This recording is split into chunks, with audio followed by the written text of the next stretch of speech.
let's get some more analysis now on what has been a hugely tumultuous week in US politics. Joining us live from Washington is Gordon Flake. He's the CEO of the Perth USAsia Centre at UWA. Gordon, good to see you. Appreciate your time. What a week to be in Washington. I'm keen for your thoughts on where we're at now after this impeachment process has now wrapped up. In the end, do you think that the strategy was worth it for the Democrats, or has it backfired? I mean, the process certainly hasn't dulled Donald Trump's popularity, according to recent polls.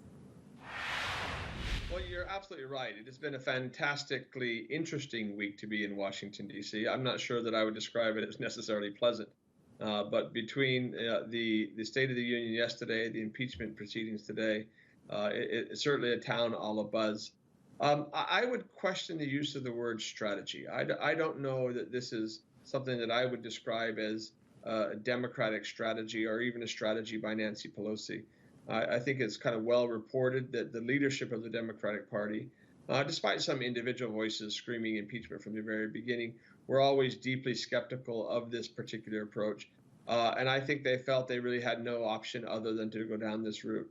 The fact that these actions and questions took place just days after the Mueller report on the Russian interference into the U.S. election was let out led them to believe that if this was ignored, there was really nothing that would be impeachable. So I feel, again, as opposed to a strategy, this was a reaction to actions by the president.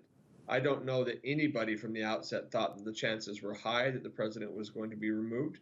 But in the end, he's only the third president in U.S. history to be impeached, and that impeachment stands. And probably to his great disappointment today, he ended up losing one of the core Republican supporters in the Senate, Mitt Romney of Utah, who voted for removal, voted against the acquittal that all the others followed with. And so that kind of deprives... Could we really have been surprised by that, Gordon? I mean, there's no love lost between him and Mr Trump, after all. Oh, yeah. I mean, the amount of pressure on Senator Romney would have been staggering. And you can see the fact that every other Republican, even those who had expressed reservations, voted that way. And he did so, I think, with some degree of solemnity. So, yeah, again, I don't know that I've been surprised. Myself, personally, I kind of thought the more likely scenario was, even as of this morning, that he would have voted for witnesses, but then ultimately against impeachment, so for the acquittal. But in the end, he stood up, and I think you're going to see that happening. The really interesting dynamic is what happens from here, because by all accounts, the actions surrounding the Ukraine call were not isolated accounts, and all the information that was blocked from these hearings. In the short video clip that you played, they indicated it was the same information over and over again, and the reason was because all the rest of the information was either blocked or held back by the administration. And the way things work in this town in particular is that information does come out. There's the old saying that the wheels of justice grind exceedingly slow, but they grind exceedingly fine. It will come out, and the question is, what time does it come out with, and how does that impact those individual senators who now are on the record not only blocking impeachment, but blocking witnesses and blocking the release of that information. So we'll see. We're certainly going to be a bumpy ride. Gordon, we're just watching some pictures showing Nancy Pelosi ripping up Donald Trump's speech after that was delivered yesterday. Here, a lot of the commentary has seemed to focus on that, as well as Mr Trump refusing to shake Nancy Pelosi's hand. I guess the optics do count for a lot when it comes to a big event like the State of the Union. But what's the wash-up been like there?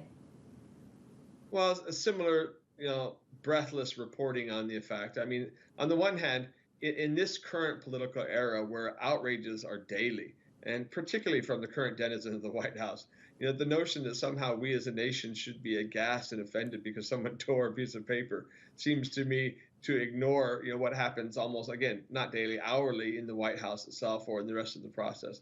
Now having said that, it certainly was a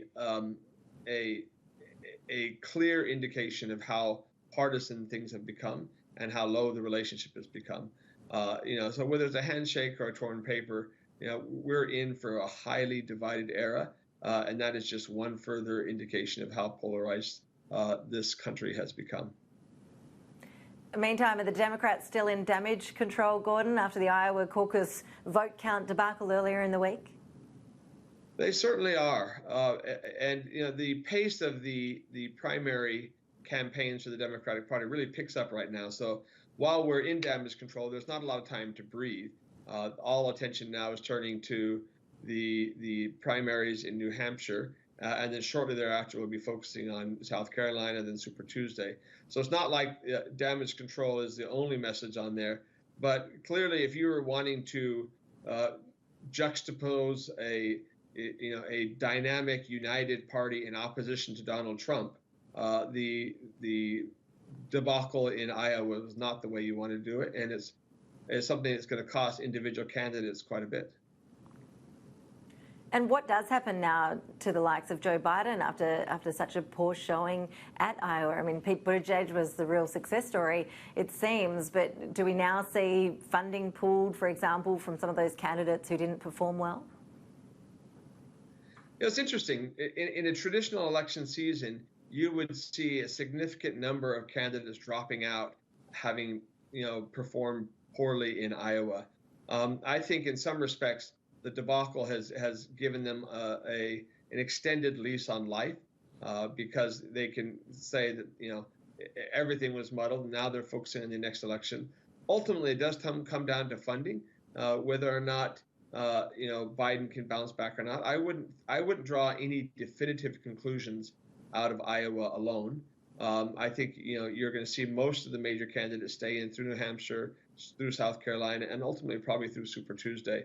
But it really does become a question of funding, right? So do the establishment members of the Democratic Party who were largely seen to be backing former Vice President Biden continue to support him in the evidence of his poor showing in Iowa? That's a very interesting question. Is Buttigieg an alternative? In many respects, I think what you're going to see is a deepening concern on the part of establishment Democrats about the left wing of the party, about Bernie Sanders and Elizabeth Warren, because there's a deep-seated belief that either of those candidates would almost guarantee a Trump re-election. Recent polls have shown that only about 25% of Americans say that they would be willing to vote for a socialist candidate. And Sanders, on his part, has declared himself a socialist, although those are semantics, and you can debate on really how socialist he is. I think his policies would put him pretty squarely in the middle of Australian politics. And yet in the U.S. System, both Sanders and Warren are very much to the left of the electorate as a whole. And I think whether it is Mayor Michael Bloomberg out of New York, with his hundreds of millions of dollars of his own money that he's willing to spend, or others who are looking to make sure that they've got a mainstream candidate viable, they're going to be doing a lot of searching in the coming weeks. Absolutely. What a year ahead. Gordon Flake, live there from Washington. Appreciate your insights. Thank you. My pleasure. Thank you.